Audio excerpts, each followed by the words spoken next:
kaigsunan ini mo nga adlaw. So data karon diri sa Limampangon mga kaigsunan, sakop ni sa Manduyon. Sa mubong higayon mag-share ko sa pulong ni Lord.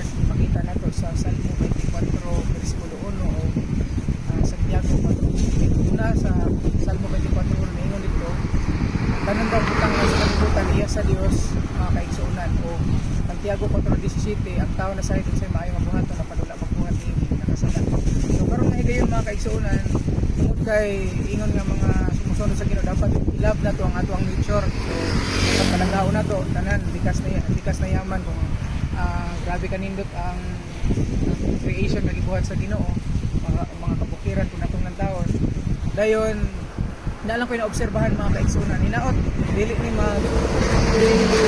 negative sa ato kung dili makatag na kalipay kung higugmaon na to ang atong nature ay kaduha ang Santiago kapitulo 4 bersikulo 17 na mga kaigsunan na ang taon sa maayo nga buhat nasayo sa maayo nga buhat na panwala magbuhat ni nakasala alang ko dugang hangyo hinaot mga kaigsunan nga ilag na to tong nature dili ta pataka og labay sa aton mga kaigsunan. So example parehas ani kita na ito mga kaigsunan no?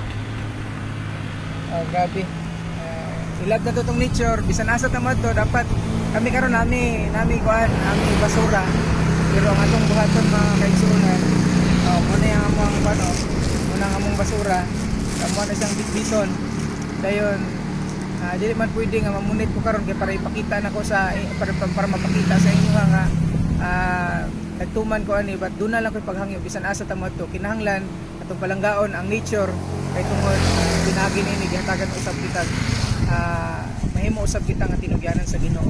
Tingta kanunay mga kaigsuonan o binaot gugmaon na to o palanggaon na to ang tanang creation sa Ginoo.